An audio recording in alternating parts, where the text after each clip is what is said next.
Hello and welcome to Rathod science academy. So ఈరోజు మనం 20th August 2024 వచ్చిన కరెంట్ అఫైర్స్ అన్ని తెలుగులో చూద్దాం.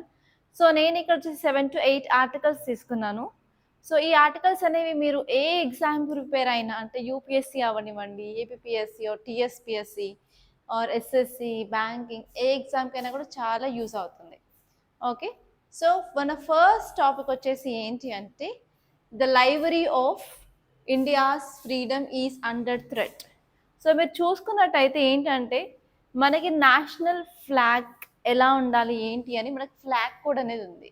కానీ ఆ ఫ్లాగ్ కోడ్లో అమెండ్మెంట్స్ చేసేసి మనము ఏం చేస్తున్నాము అంటే సిల్క్ని కానీ పాలిస్టర్ని కూడా మనం ప్రమోట్ చేయడానికి ట్రై చేస్తున్నాం. కాబట్టి సో నార్మల్గా మనం ఇండియన్ ఫ్రీడమ్ స్ట్రగుల్ స్టార్ట్ అయినప్పుడు మనకు స్వదేశీ మూవ్మెంట్ వచ్చింది కదా 1905లో. అక్కడ ఏంటి అంటే ఫారిన్ గూడ్స్ని బైకాట్ చేసేసి మన ఇండియన్ గూడ్స్ ఇండిజినస్ గూడ్ని ప్రమోట్ చేయాలి అనుకున్నాము. సో నార్మల్గా మన నేషనల్ ఫ్లాగ్ వచ్చేసి ఖాదీ క్లాత్తో ఉంటుంది కదా, అవునా? సో అది కాకుండా ఏంటి అంటే ఇప్పుడు మనం పాలిస్టర్ని ప్రమోట్ చేస్తున్నాము అని ఈ ఆర్టికల్ అయితే చెప్పడం జరిగింది. కాబట్టి సో మనం దీనివల్ల ఏమేమి ఇంపాక్ట్స్ ఉన్నాయో తెలుసుకుంటే సరిపోతుంది. ఓకే, సో ఈ టాపిక్ వచ్చేసి మనకి హిస్టరీ జిఎస్ పేపర్ 1లో వస్తుంది. అండ్ నెక్స్ట్ టాపిక్ చూసుకున్నట్టయితే అయితే ఇదేం చెప్తుంది అంటే protecting Indian capital in Bangladesh. So మీ అందరికీ తెలుసు బంగ్లాదేశ్లో ఏం జరుగుతుందో. సో మన క్లాస్ ఫాలో అవుతున్నట్లయితే నేను క్లియర్గా బంగ్లాదేశ్లో ఏం జరుగుతుంది, ఇష్యూస్ ఏంటి, అసలు మనకున్న ఛాలెంజెస్ ఏంటి, ఎలాంటి మెజర్స్ తీసుకోవాలి, మన ఫారిన్ పాలసీలో ఎలాంటి చేంజెస్ తీసుకురావాలని క్లియర్గా చెప్పాను కదా. సో అక్కడ ఈ టాపిక్ అనేది ఇంపార్టెంట్. సో మనం దీన్ని ఎక్కడ చూస్తాము అంటే ఇంటర్నేషనల్ రిలేషన్స్లో చూసుకుంటాం. అండ్ నెక్స్ట్ వచ్చేసి ఏంటంటే ద టైరనీ ఆఫ్ ఇన్ఈక్వాలిటీ.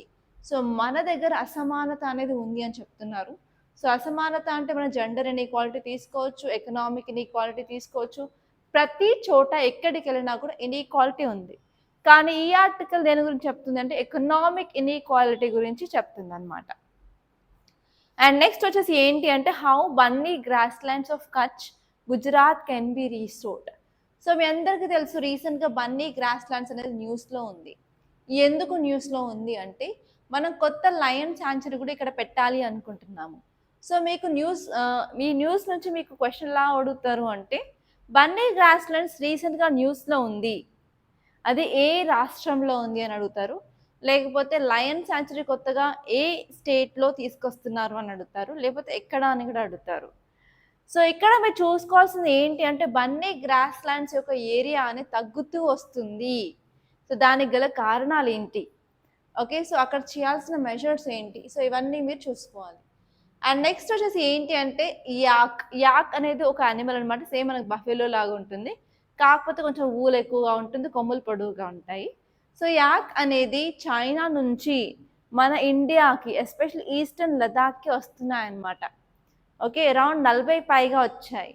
సో ఇప్పుడు దాన్ని ఎలా మనం ప్రాబ్లంగా చూడాలా లేకపోతే మనకి అడ్వాంటేజా? ఎస్పెషల్లీ చైనా నుంచి వస్తున్నాయి అంటే మనకి చైనాకి మధ్యలో సరిహద్దులో ప్రాబ్లం ఉంది, LAC line of actual control. So అక్కడ ఏంటి అవన్నీ చూసుకోవాల్సిన అవసరం ఎంతగానో ఉందన్నమాట. సో ఈ టాపిక్స్ అన్ని చాలా ఇంపార్టెంట్. ఇవే కాకుండా లాస్ట్లో ఒక 3-4 ఆర్టికల్స్ నేను అటాచ్ చేశాను. సో వాటి గురించి కూడా నేను క్లియర్గా ఎక్స్ప్లెయిన్ చేస్తాను. ఓకే, సో ఫస్ట్ ఆర్టికల్ వచ్చేసి ఏంటి అంటే the library of India's freedom is under threat. So అందరికీ తెలుసు ఖాదీ అనేది చాలా చాలా ఇంపార్టెంట్. ఖాదీ అంటే ఏంటి, నార్మల్గా మన కాటన్ని ఖాదీ అంటాం కదా. సో మన ట్రెడిషనల్గా మన ఇండియన్ ఫ్లాగ్ని ఖాదీ యూజ్ చేసి ప్రిపేర్ చేస్తాం. ఓకే, ట్రెడిషనల్గా. సో దీనికి సంబంధించి మనకి ఫ్లాగ్ కోడ్ అనేది ఒకటి ఉందన్నమాట. సో ఈ ఫ్లాగ్ కోడ్కి మనం అమెండ్మెంట్స్ తీసుకొచ్చి ఈవెన్ ఇప్పుడు సిల్క్, నెక్స్ట్ పాలిస్టరిన్, సో వాటితో కూడా మనం చేసుకోవచ్చు ఫ్లాగ్స్ అని ఇవ్వడం జరిగింది అనమాట. సో ఇప్పుడు ఈ ఆర్టికల్ ఏం చెప్తుంది అంటే Sonia Gandhi argues that India's traditional khadi fabric.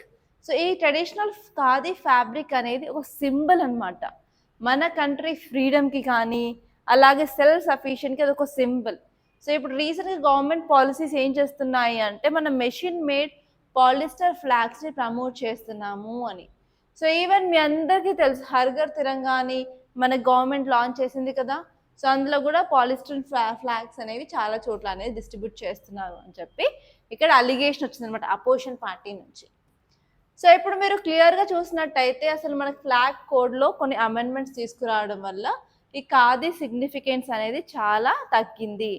అలాగే ఖాదీ గురించి చూసుకున్నట్లయితే మనకి ఇండియాలో కాటేజ్ ఇండస్ట్రీస్ అవి ప్రొడ్యూస్ చేస్తాయి కదా ట్రెడిషనల్గా. అలాగే మన పాలిస్ట్రీని ప్రమోట్ చేయడం వల్ల ఈ లోకల్ ఇండస్ట్రీస్కి డ్యామేజ్ అనేది జరుగుతుంది అని అంటున్నారు. అలాగే జిఎస్టీ వల్ల కూడా ఈ హ్యాండ్లూమ్ వర్కర్స్ అనేది తీవ్రమైన నష్టాలు వస్తాయని చెప్పడం అయితే జరిగిందనమాట. సో ఇప్పుడు మీరు డీటెయిల్స్ అనేది క్లియర్గా చూసినట్లయితే so khadi represents India struggle. Khadi అనేది ఇండియా స్ట్రగుల్ని రీప్రజెంట్ చేస్తుంది. అలాగే సెల్ఫ్ లీన్స్ని రీప్రజెంట్ చేస్తుంది. సో ఇది డిక్లైన్ అవుతున్నప్పుడు ఏంటంటే మన హిస్టారికల్ వాల్యూస్ కూడా తగ్గిపోతాయి, మన ఫ్రీడమ్ స్ట్రగుల్ యొక్క సిగ్నిఫికెన్స్ అనేది తగ్గిపోతుంది అని చెప్తున్నారు. అండ్ నెక్స్ట్ వచ్చేసి ఏంటి అంటే గవర్నమెంట్ మన నేషనల్ ఫ్లాగ్ కోడ్ని అమెండ్ చేయడం వల్ల ఏంటి అంటే కార్పొరేట్ ఇంట్రెస్ట్ వాళ్ళని ఫోకస్ చేస్తున్నారు ఓవర్ ట్రెడిషనల్ క్రాఫ్ట్స్. ట్రెడిషనల్ని పక్కన పెట్టేసి పాలిస్ట్రీన్ని లేకపోతే మెషిన్ మేడ్ని ప్రమోట్ చేస్తున్నారు అని చెప్పి మన యొక్క నేషనల్ ప్రైడ్కి భంగం కలిగిస్తుంది అని చెప్తున్నారు. అండ్ దానివల్ల ఏంటి ఇంతకుముందు చెప్పుకున్నట్టే మనకి లోకల్ ఇండస్ట్రీస్ మీద ఇంపాక్ట్ అయితే ఉంటుంది. లోకల్ ఇండస్ట్రీస్ ప్రమోట్ చేయకపోవడం అవుతుంది. అలాగే ఆ ఇండస్ట్రీస్లో ఉన్న ఎంప్లాయ్మెంట్కి ప్రాబ్లం కలుగుతుంది. అలాగే మనం ఎకనామిక్ డెవలప్మెంట్ మీద కూడా మనం ఫోకస్ చేయలేము అని చెప్తున్నారు. అండ్ నెక్స్ట్ వచ్చేసి ఈవెన్ జిఎస్టీ కూడా ఇంక్లూడ్ చేయడం వల్ల ఏంటి అంటే ఈ వీవర్స్ ఎవరైతే హ్యాండ్లూమ్ వీవర్స్ ఉంటారో ఈ జెండాలు తయారు చేసే వాళ్ళు, సో వాళ్ళకు కూడా ఎకనామిక్ ఛాలెంజెస్ అనేది ఫేస్ చేస్తున్నారు. సో ఎప్పుడైనా సరే వాళ్ళకి సరిగ్గా ఆపర్చునిటీస్ లేవు అన్నప్పుడు ఏంటంటే ఆ పని నుంచి బయటకు వచ్చేసి వేరే పని ఎత్తుక్కోవడం జరుగుతుంది. సో అలా మన ట్రెడిషనల్ని లేకపోతే కల్చర్ని ప్రిజర్వ్ చేసుకోవడం చాలా కష్టంగా మారుతుందన్నమాట. ఓకే, అలాగే మనం హ్యాండ్లూమ్ హెరిటేజ్ని నెగ్లెక్ట్ చేస్తున్నాము. అలాగే మార్కెట్లో గ్లోబల్ డైనమిక్స్ జరుగుతున్నాయి, అక్కడ కూడా ప్రాపర్గా మన ఇండియన్ హ్యాండ్లూమ్ సెక్టార్ అనేది రీప్రజెంట్ చేయలేకపోతున్నాం మనం ఇంటర్నేషనల్ మార్కెట్స్లో అన్నట్టు చెప్పారు. అండ్ నెక్స్ట్ వచ్చేసి మనం ప్రాపర్గా పాలసీస్ కానీ ఏదైనా సరే తీసుకొచ్చి మనం మన ఆర్టిసాన్స్ని ఎంపవర్ చేయాలి.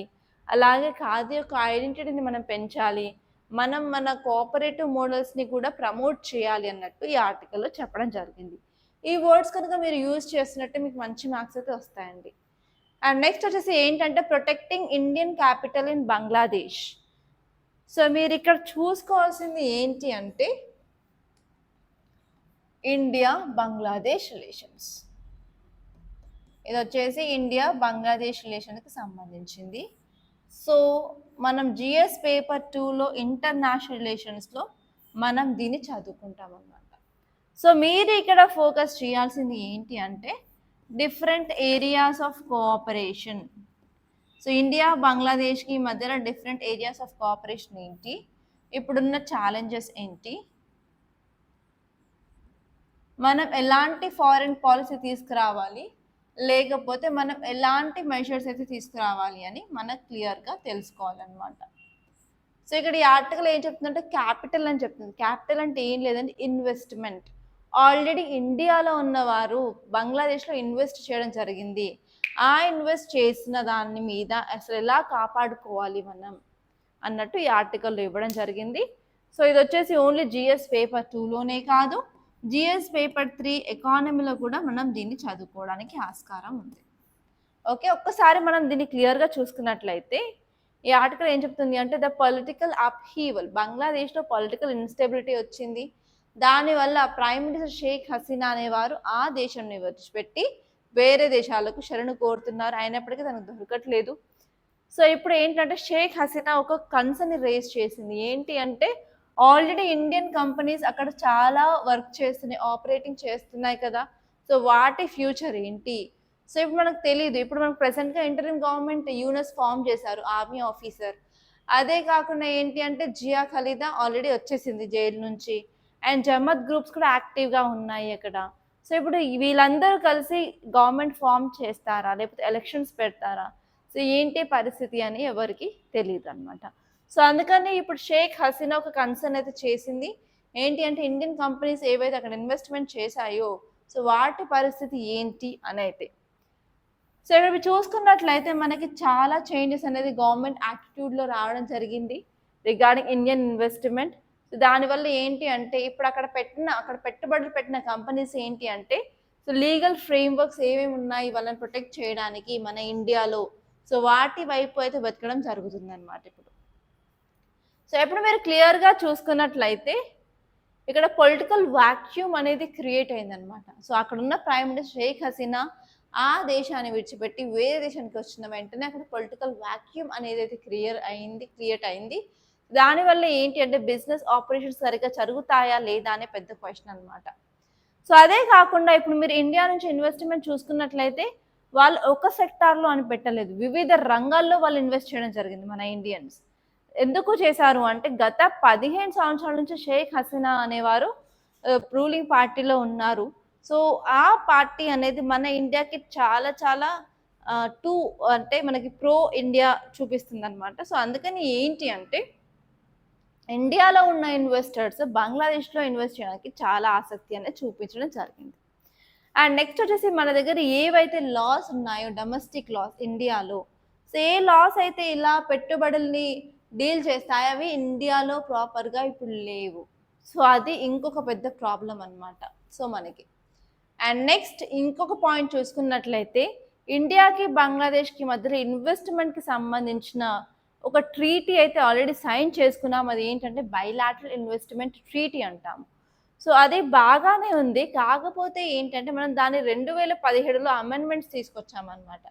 ఈ అమెండ్మెంట్స్ తీసుకొచ్చాం కాబట్టి సో ఇప్పుడు ఫ్యూచర్ ఎలా ఉంటుందో అది ఒక పెద్ద క్వశ్చన్ మార్క్గా మారింది. ఓకే, సో ఇవండి ఈ పాయింట్స్ గుర్తుపెట్టుకుంటే సరిపోతుంది. అండ్ నెక్స్ట్ ఆర్టికల్ వచ్చేసి ద టైరనీ ఆఫ్ ఇన్ఈక్వాలిటీ. అంటే మన దగ్గర ఎకనామిక్ ఇన్ఈక్వాలిటీ చాలా ఎక్కువగా ఉంది, దానికి సంబంధించిన డేటా ఏంటి, అసలు ఇన్ఈక్వాలిటీ ఎందుకు ఉంది, సో ఇన్ఈక్వాలిటీ ఉండడం వల్ల ఏం జరుగుతుంది, అండ్ మనం తీసుకోవాల్సిన జాగ్రత్తలు ఏంటి. సో ఇవన్నీ మీరు కంపల్సరీ ఒకసారి ఫోకస్ చేసేసి ప్రతి దాంట్లో 3 to 4 పాయింట్స్ రాసుకున్నట్లయితే మీ దగ్గర ఇనఫ్ కంటెంట్ అనేది అయితే ఉంటుంది. సో ఒక్కసారి ఈ ఆర్టికల్ చూద్దామా క్లియర్గా ఏం చెప్పారు. సో ఏంటి అంటే నార్మల్గా మనకి ఇన్కమ్ ఇన్ఈక్వాలిటీ అనేది చాలా ఎక్కువగా ఉంది. సో కొంతమందికి నెలకు ఎంత జీతం వస్తుంది, కొంతమందికి నెలకు 2 లక్షలు 3 లక్షలు వస్తాయి. సో కొంతమందికి 10,000 15,000 5,000 అలా వస్తుంటాయి. సో అందరికీ ఈక్వల్గా ఇన్కమ్ అనేది మన ఇండియాలో లేదు కాబట్టి మనం ఇన్కమ్ ఇన్ఈక్వాలిటీ అనేది ఉంది అని చెప్తున్నాం. సో ఇన్కమ్ ఇన్ఈక్వాలిటీతో పాటు ఇంకొక ప్రాబ్లం ఏంటి అంటే కరప్షన్ చాలా ఎక్కువగా ఉంది. ఓకే, కరప్షన్ ఎక్కువగా ఉండడం వల్ల ఏంటి అంటే గవర్నమెంట్ దగ్గర రీసోర్సెస్ ఉన్నా కూడా అందరికీ సమానంగా పంచలేకపోతుంది. రీసోర్స్ డిస్ట్రిబ్యూషన్ ప్రాపర్గా లేనందువల్ల ఏంటి అంటే పావర్టీ పెరుగుతుంది, హంగర్ పెరుగుతుంది, మాల్న్యూట్రిషన్ పెరుగుతుంది, అన్ని ప్రాబ్లమ్స్ అన్నీ క్రియేట్ అవ్వడం జరుగుతుంది. సో ఇక్కడ మీరు చూసుకున్నట్లయితే మనకి ఇన్కమ్ ఇన్ఈక్వాలిటీ ఉంది అని చెప్తున్నారు. So especially there is sharp rise in wealth అనేది కొందరి చేతిలో కన్సన్ట్రేట్ అయింది అని చెప్తున్నారు. సో మన ఇండియాలో ఉన్న పాపులేషన్లో 1% పాపులేషన్ అనేవారు 40% ఆఫ్ ఇండియాస్ వెల్త్ని ఓన్ చేస్తున్నారు. సో మిగతా 99% వాళ్ళు ఎంత 60% అనేది వెల్త్ అనేది వాళ్ళ దగ్గర ఉంది. అంటే టాప్ 1% వాళ్ళ దగ్గర వెల్త్ చాలా ఉంది, వాళ్ళ దగ్గర వెల్త్ అనేది అక్యుములేట్ అయింది అని చెప్తున్నారు. ఓకే, సో అందుకని ఏంటి అంటే మనం వెల్త్ రీడిస్ట్రిబ్యూషన్ మీద ఫోకస్ చేయాలి గవర్నమెంట్. అలాగే ఎకనామిక్ డిస్పారిటీస్ హెచ్చుతగ్గులు ఎక్కడున్నాయో వాటిని కూడా తీసుకోవాల్సిన అవసరం ఎంతగానో ఉంది. అండ్ నెక్స్ట్ వచ్చేసరికి మన ఇండియాలో కరప్షన్ అనేది చాలా ఎక్కువగా మారిందనమాట. ఇది ఒక పెద్ద ప్రాబ్లంగా మారింది. సో కరప్షన్ ఉండడం వల్ల ఏంటంటే ఎవరి దగ్గర ఎంత అక్యుములేట్ అయింది మనీ అని చూసుకోవడం చాలా తక్కువగా ఉంటుంది, రేర్గా. అలాగే అక్యుములేట్ అయిన వెల్త్ని కూడా ప్రాపర్ రెగ్యులేటరీ ఫ్రేమ్వర్క్స్ యూజ్ చేసి వాళ్ళని డైవర్ట్ చేయలేకపోతున్నారు, అది ఇంకొక ప్రాబ్లం. అండ్ నెక్స్ట్ వచ్చేసి ఏంటి అంటే రెంట్ సీకింగ్ కన్సెన్సెస్. సో ఏంటి నార్మల్గా ఇప్పుడు మనం మైనింగ్కి వెళ్ళామనుకోండి, లీజ్ తీసుకుంటాం, రెంట్కి తీసుకున్నప్పుడు ఏంటి అంటే పీపుల్ డైరెక్ట్గా గవర్నమెంట్కి రెంట్ పే చేస్తున్నప్పుడు సో ఈ బిజినెస్ అనేది గవర్నమెంట్తో ముడిపడ్డప్పుడు ఏంటంటే ఎక్కువ కరప్షన్ అనేది జరుగుతుంది. దానివల్ల ఎక్స్ప్లాయిటేషన్ ఆఫ్ రీసోర్సెస్ మరింత ఎక్కువగా మారుతుందన్నమాట. అలాగే మన దగ్గర ఏమేమైతే పాలిసీస్ ఉన్నాయో అసలు ప్రాపర్‌గా ఇంప్లిమెంట్ చేయట్లేదు. అవేర్‌నెస్ లేదు. ఎఫెక్టివ్ మేనేజ్‌మెంట్ కూడా లేదు. సో, అదే కాకుండా ఏంటి అంటే మనం మేక్ ఇన్ ఇండియా అనే కాన్సెప్ట్ తీసుకొచ్చాం కదా! ఈ మేక్ ఇన్ ఇండియాలో ఏంటి అంటే ఎకనామిక్ ఔట్‌కమ్స్ కావాలి, బెటర్ ఇంప్లిమెంటేషన్ చేయాలి. సో, మన ఇండియాలో ప్రొడక్షన్ పెంచాలి అనుకుంటున్నాము. అవన్నీ ఏంటి అంటే ఈ కరప్షన్ వల్ల చేయలేకపోతున్నాము. నెక్స్ట్ వచ్చేసి ఏంటంటే గ్లోబలైజేషన్ ఎఫెక్ట్స్ కూడా ఉన్నాయి. అంటే ఇప్పుడు ఎవ్రీ కంట్రీ అనేది ఇంకో కంట్రీతో ముడిపడి ఉంటుంది గ్లోబలైజ్డ్ ఎరాలో. అంటే ఒక్క కంట్రీలో ఏ జరిగినా కూడా మిగతా కంట్రీలో దాని ఇంపాక్ట్ అనేది చూడడం జరుగుతుంది కదా! సో, అందుకని ఏంటి అంటే మనం నార్మల్‌గా ట్రాన్స్‌పరెంట్ రెగ్యులేటరీ ప్రాక్టీసెస్ తీసుకురావాలి. అలాగే పబ్లిక్ ఇంట్రెస్ట్‌ని కూడా ప్రొటెక్ట్ చేయాలి అని చెప్పడం అయితే జరిగింది. సో, ఇదండి ఈ ఆర్టికల్. సో, నెక్స్ట్ మీరిక్కడ చూసుకున్నట్లయితే how Bunny గ్రాస్‌లాండ్స్ of Kutch, Gujarat can be restored. So, ఈ టాపిక్ వచ్చేసి మీరు జియోగ్రఫీలో చదువుకుంటారు, ఎన్వైర్న్‌మెంట్‌లో చదువుకుంటారు, టూరిజంలో చదువుకుంటారు, అంటే ఎకానమీ కూడా చూసుకుంటారు. సో, ఇలా వివిధ సబ్జెక్టుల్లో మీరు దీన్ని చదువుకునే ఆస్కారం ఉందన్నమాట. సో, ఒక్కసారి ఈ టాపిక్ చూసుకున్నట్లయితే సో, బన్నీ గ్రాస్‌లాండ్స్ ఎక్కడున్నాయి? గుజరాత్‌లో ఉన్నాయి. సో, ఏరియా ఇంతకుముందు ఎంత ఉండేదంటే 3800 స్క్వేర్ కిలోమీటర్లు అనేది ఉండేది. ఆ ఏరియా వచ్చేసి ఇప్పుడు మనకి 2600 స్క్వేర్ కిలోమీటర్లు మాత్రమే ఉంది అంటున్నారు. అంటే 1200 కిలోమీటర్లకి పైగా తగ్గడం అనేది జరిగిందనమాట. తగ్గడానికి గల కారణాలేంటో మీరు కంపల్సరీ కామెంట్ బాక్స్‌లో చెప్పండి మర్చిపోవద్దు. సో, రీసెర్చ్ చేసిన తర్వాత ఏమనుకున్నారు అంటే 36% ఆఫ్ ఏరియా. సో, 1200 ఏరియా అనేది తగ్గిపోయింది కదా! సో, ఇందులో చాలా మట్టుకు కొంత ఏరియాని మనం రీస్టోర్ చేయొచ్చు. మనం ప్రాపర్‌గా అడిక్వేట్ వాటర్ రిసోర్సెస్ మీద ఫోకస్ చేస్తే అని చెప్పడం జరిగింది. అలాగే మనం ఈ గ్రాస్‌లాండ్‌లో ఉన్న సాయిల్‌ని చూసి చదువుకొని, సో, అక్కడిక్కడ ఏమేమున్నాయి, ఏం లేవు అవన్నీ చూసుకొని బెటర్ పాలిసీస్ అనేది మనం ఇంప్లిమెంట్ చేయడానికి చాలా ఇంపార్టెంట్ ఛాన్సెస్ ఉన్నాయి. దానివల్ల ఎకాలజీ మేనేజ్‌మెంట్ చేయొచ్చు, రిస్టోరేషన్ చేయొచ్చు అనైతే చెప్పడం జరిగింది. సో, ఇప్పుడు మీరు కీ పాయింట్స్ మీద ఫోకస్ చేసినట్లయితే, ఈ గ్రాస్ ల్యాండ్స్ అనేవి చాలా చాలా ఇంపార్టెంట్ ఈకోసిస్టమ్స్ అన్నమాట. సో, ఇదేం చేస్తుంది అంటే మన బయోడైవర్సిటీ కూడా సపోర్ట్ చేస్తుంది. అలాగే మనకి ఈకోసిస్టమ్ సర్వీసెస్‌ని కూడా ప్రొవైడ్ చేస్తుంది.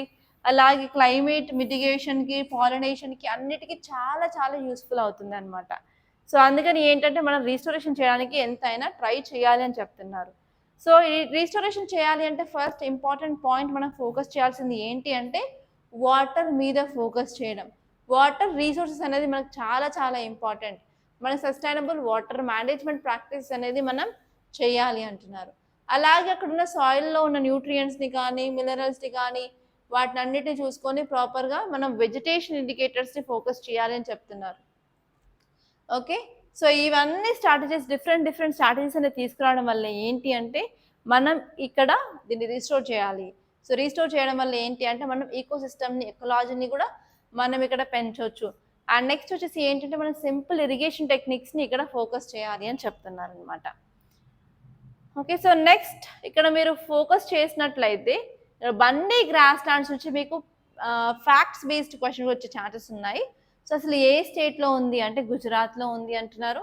సో, ఇక్కడ మనకి ఎంత ఏరియా ఉంది అంటే 2500 స్క్వేర్ కిలోమీటర్స్‌కి పైన ఏరియా అనేది బన్నీ గ్రాస్ ల్యాండ్స్‌లో ఉంది.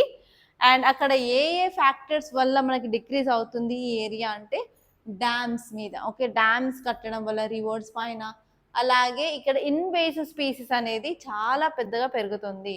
అది గూడా ఏంటంటే ప్రాసోప్సిస్ జూలిఫ్లోరా అనే ట్రీ అనేది ఇక్కడ ఇన్వేసివ్ స్పీసీస్‌గా మారింది.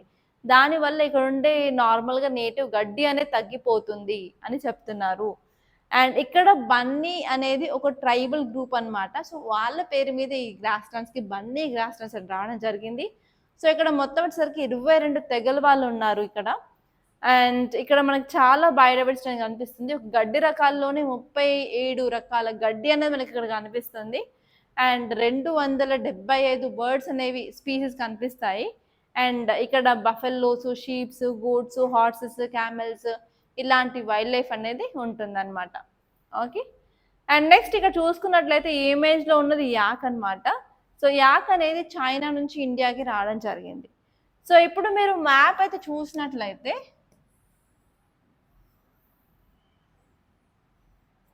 ఇక్కడ మనకి ఎల్ఏసి ఉంటుంది కదా, line of actual control. So ఇదంతా మనకి చైనా కంట్రోల్లో ఉంటుంది. సో యాక్చువల్లీ ఏమైంది అంటే చైనా నుంచి ఈ యాక్ట్స్ అనేవి మన ఈస్టర్న్ లదాఖ్ రీజన్లోకి రావడం జరిగిందనమాట. అంటే మీరు ఎప్పుడైనా సరే border issues impact on biodiversity రాసినప్పుడు సో ఇలా ట్రాన్స్ బార్డర్ అనిమల్స్ గురించి రాయొచ్చు. అంటే ఒక కంట్రీ నుంచి ఇంకో కంట్రీకి వచ్చే అనిమల్స్, అలాగే వాటిని సంరక్షించాలి అంటే తీసుకోవాల్సిన స్టెప్స్. సో వాటి గురించి మీకు క్వశ్చన్ అయితే అడిగే ఛాన్స్ ఉంది బార్డర్ డిస్ప్యూట్లో. సో అలా కూడా మీకు క్వశ్చన్ ఛాన్స్ ఉంది కాబట్టి ఒకసారి చూసుకుంటే సరిపోతుంది. సో ఇది ఎందుకు న్యూస్లో ఉంది అంటే 40కి పైగా యాక్స్ అనేవి చైనా నుంచి ఇండియాలో ఈస్టర్న్ లదాఖ్లోకి రావడం జరిగిందనమాట. సో ఇప్పుడు కరెంట్గా అక్కడ ఉన్న విలేజర్స్ ఉంటారు కదా, వాళ్ళు వాటిని టేక్ కేర్ చేస్తున్నారు ఇప్పుడు. అండ్ ఆ యాక్స్ని మళ్ళీ రిటర్న్ పంపించాలని కూడా ఆ లోకల్ పీపుల్ వాళ్ళు ట్రై అయితే చేస్తున్నారనమాట. సో ఇక్కడ మీరు చూసుకున్నట్లయితే ఈ యానిమల్స్ అనేవి ఒక కంట్రీ నుంచి ఒక కంట్రీకి ఇక్కడ మూవ్ అయితే జరిగాయి. సో అలాగే ఎల్ఏసిని కూడా దాటొచ్చాయి అనమాట. అదే మనుషులకైతే ఏది బౌండరీ ఏది కాదని తెలుస్తుంది, పాపం జంతువులకు తెలియదు కదా. సో అందుకే ట్రాన్స్ బౌండర్ యానిమల్ మూవ్మెంట్ అనేది ఇక్కడ జరిగింది అని చెప్పి క్లియర్గా చెప్తున్నారనమాట. సో ఇప్పుడు ఏంటంటే ఎప్పుడైనా సరే ఇలా స్ట్రే యానిమల్స్ అంటే యానిమల్స్ అనేది ఒక మూవ్మెంట్ చేసుకుంటూ వచ్చినప్పుడు ఏంటంటే మనం ప్రాపర్గా బార్డర్ మేనేజ్మెంట్ అనేది నార్మల్గా చేయము. సో దానివల్ల ఏంటంటే మనకి ఇంకా కాంప్లెక్సిటీస్ అనేది పెరుగుతూ ఉంటాయి. ఓకే, సో నెక్స్ట్ వచ్చేసి లోకల్ గవర్నమెంట్ కూడా చాలా ఇంపార్టెంట్ రోల్ ప్లే చేస్తుంది ఇక్కడ. సో వేరే కంట్రీ నుంచి వచ్చినప్పటికీ కూడా ఇక్కడ ఉన్న లోకల్ పీపుల్ అనేది వాటికి ప్రొటెక్షన్ అనేది ఇస్తున్నారు కాబట్టి సో మనకు ప్రాపర్గా లోకల్ గవర్నెన్స్ కూడా చాలా ఇంపార్టెంట్ అనమాట. ఎందుకంటే ఇలా ట్రాన్స్ బౌండరీ ఇష్యూస్ని క్లియర్ చేయడానికి. అండ్ అలాగే ఏంటి అంటే ఇక్కడ ఇంతకుముందు దెమ్చోక్లో ఉన్న ఈ ట్రైబల్ పీపుల్ వాళ్ళు కూడా వాళ్ళ యొక్క యానిమల్స్ లాస్ అయ్యారు, అయినప్పటికీ వాళ్ళకి ఎప్పుడు రిటర్న్ రాలేదు. కానీ ఇండియన్స్ ఏంటి అంటే వాటిని రిటర్న్ పంపించాలని చాలా ట్రై చేస్తున్నారనమాట.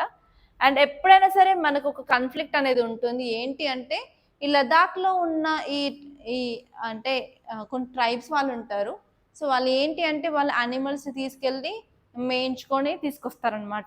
సో మీకు తెలుసు లదాఖ్ అనేది చాలా హై ఏరియాలో ఉంటుంది, ఎలివేషన్ చాలా ఎక్కువ, అండ్ అక్కడ మంచులు ఉంటాయి కదా, మంచు కొండలు. సో నార్మల్గా ఈ మంచు సమ్మర్ సీజన్లో కరిగినప్పుడు అక్కడ చిన్న చిన్న గ్రాస్ అనేది వస్తుంది. ఆ గ్రాస్ని మేయించడానికి వాళ్ళ యొక్క అనిమల్స్ తీసుకొని వెళ్తారనమాట. సో నార్మల్గా ఈ పీపుల్ అనేది కొన్నిసార్లు బౌండరీ కూడా క్రాస్ చేస్తారు. ఓకే, సో ఇక్కడ ఏంటి అంటే ఆల్వేస్ ఇక్కడ ఉన్న పీపుల్ అనేది మా గ్రేజింగ్ ఏరియా ఇది అని చెప్పి గొడవ పడడం జరుగుతుంది అనమాట. సో ఎప్పుడైనా సరే మనం చైనా దగ్గర చూసుకున్నట్లయితే చైనా సోల్జర్స్కి మన ఇండియాలో ఉన్న ఈ తెగలకి ఏంటంటే గ్రేజింగ్ రైట్స్ కాన్ఫ్లిక్ట్ అనేది జరుగుతూ ఉంటుంది. దాని మీద కూడా ప్రాపర్గా మనకి ఒక సొల్యూషన్ అనేది తీసుకురావాలన్నమాట. అదే కాకుండా ఎకనామిక్ ఇంప్లికేషన్ చూసుకున్నట్లయితే ఇలా ఎనిమల్స్ లాస్ అవ్వడం కానీ గ్రేజింగ్ ఏరియాస్ లాస్ అవ్వడం వల్ల ఏమవుతుందంటే ఎకనామిక్ ఇన్స్టెబిలిటీ అనేది వస్తుంది. అక్కడ ఉన్న వాళ్ళకి ఏంటంటే ప్రాపర్గా లైవ్లీహుడ్ ఉండదు, ప్రాపర్ మనీ ఉండదు. ఓకే, సో దానివల్ల ఏంటి అంటే గవర్నమెంట్ కొన్ని స్టెప్స్ తీసుకొని వీటికి పర్మనెంట్ సొల్యూషన్ తీసుకురావాలి అని చెప్పి ఈ ఆర్టికల్లో అయితే క్లియర్గా ఇవ్వడం జరిగిందనమాట. సో నెక్స్ట్ మీరు ఇక్కడ ఆర్టికల్ చూసుకున్నట్టయితే clean Ganga mission head flags slow pace of projects. So ఇక్కడ వచ్చేసి క్లీన్ గంగా అనమాట. సో ఎప్పుడైనా సరే ఏ స్కీమ్ అయినా న్యూస్లో ఉన్నప్పుడు ఆ స్కీమ్ ఏంటి, ఆ స్కీమ్లో ఉన్న ప్రొవిజన్స్ ఏంటి, ఎవరు ఎలిజిబుల్, ఏ మినిస్ట్రీ కింద వస్తుంది, ఏ టైప్ ఆఫ్ స్కీమ్ ఇది, సెంట్రల్ సెక్టారా సెంట్రల్ స్పాన్సర్ చూసుకుంటే అయితే సరిపోతుంది. అండ్ నెక్స్ట్ మీరు వేరే ఆర్టికల్ చూసినట్లయితే risk of large outbreak of mpox low in India for now. So officials ఏం చెప్తున్నారంటే అయినా ఇప్పుడు ఇండియా పాకిస్తాన్ డైరెక్ట్గా బార్డర్ షేర్ చేసుకుంటుంది కదా, అయినప్పటికీ మనకి న్యూస్లో ఏమి ఇచ్చారంటే పాకిస్తాన్లో కొన్ని కేసెస్ అనేది రికార్డ్ అయ్యాయి అని చెప్తున్నారు కదా. సో అయినప్పటికీ మనకి ఎలాంటి టెన్షన్ లేదు అని చెప్పి ఇప్పుడు ఆఫీసర్స్ అయితే చెప్పడం జరిగింది. ఒకసారి దాన్ని మీరు చూసుకొని ఇంతకుముందు మన ఎంపాక్స్ అంటే ఏంటి, ఎలా వస్తుంది, సైన్స్ సింటమ్స్ ఏంటి, వ్యాక్సిన్ ఉందా లేదా అవి చూసుకుంటే సరిపోతుంది. అండ్ నెక్స్ట్ టాపిక్ వచ్చేసి ఏంటి అంటే Chinese Philippine ships collide in South China Sea. So చైనాకు ఒక పెద్ద రోగం ఉంటుందండి, ఏంటి అంటే ఎంత నాకే కావాలి నేనే ఆక్రమించుకోవాలి అనే పెద్ద ఆశ అనమాట. సో దురాశ అని కూడా అనుకోవచ్చు. సో ఏంటి అంటే ల్యాండ్లో కూడా, సో చైనా పెద్ద దేశమే కదా, సో ప్రతి కంట్రీ ఏ కంట్రీతో అది బౌండరీ షేర్ చేసుకుంటుంది ఆ కంట్రీతో ఏంటి అంటే డిస్ప్యూట్ అయితే కంపల్సరీ ఉంటుంది. అలా ల్యాండ్లోనే కాదు ఈవెన్ వాటర్లో కూడా ఉంటుందన్నమాట. సో అలాంటి ఒక ఏరియా ఏంటి అంటే సౌత్ చైనా సీ అని చెప్తాం. సో ఈ సౌత్ చైనా సీలో ఏంటి అంటే ఆర్టిఫిషియల్‌గా చైనా అనేది ఐలాండ్స్ అనేది కట్టడం జరుగుతుంది. సో అలా కట్టిన తర్వాత ఏంటి అంటే ఆ ఏరియా మొత్తం మా కిందే వస్తుంది అని అంటుంది. ఎందుకంటే మనకు అన్‌క్లాస్ ఉంది కదా! United Nation Convention of Law of Seas దాని ప్రకారం ఏం చెప్తుంది అంటే ఒక కంట్రీ కోస్ట్ లైన్ నుంచి 200 నాటికల్ మైల్స్ వరకు ఆ కంట్రీ యొక్క జ్యూరిస్డిక్షన్‌లో ఉంటుంది అంటుంది. సో, యాక్చువల్లీ ఒక సీలో మనం ఐలాండ్స్ కట్టేసి దాని చుట్టూ 200 నాటికల్ మైల్స్ నాదే వస్తుంది అనడం కరెక్ట్ కాదు కదా! సో, అలా ఏంటి అంటే జపాన్‌తో, ఫిలిప్పైన్స్‌తో అలా డిఫరెంట్ కంట్రీస్‌తో అనేది గొడవలైతే ఉన్నాయి. సో, ఇప్పుడు సౌత్ చైనా సీలో ఏంటి అంటే ఫిలిప్పైన్ షిప్, చైనీస్ షిప్ అనేది కొలైడ్ అయిందని చెప్తున్నారు. ఒక్కసారి అట్లాస్ ఓపెన్ చేసి ఈ సౌత్ చైనా సీ ఎక్కడుంది? ఈ పార్స్లీ ఐలాండ్, స్పాట్లే ఐలాండ్, స్కార్బోక్ ఎక్కడున్నాయో చూసుకుంటే సరిపోతుంది. సో ఇవండి ఇంపార్టెంట్ ఆర్టికల్స్ ఈరోజు మన న్యూస్ పేపర్‌లో వచ్చాయి. So thank you so much అండి. మీకు గనుక మన కరెంట్ అఫైర్స్ నచ్చినట్లయితే కంపల్సరీ లైక్ చేయండి. అలాగే షేర్ చేయండి. మన ఈ న్యూస్ ఛానెల్‌ని కూడా సపోర్ట్ చేయండి. ఉషా మ్యామ్ రాథోడ్ సాయిస్ అనే ఛానెల్‌కి సబ్స్క్రైబ్ అయితే చేసుకోవడం మర్చిపోవద్దు. Thank you so much guys.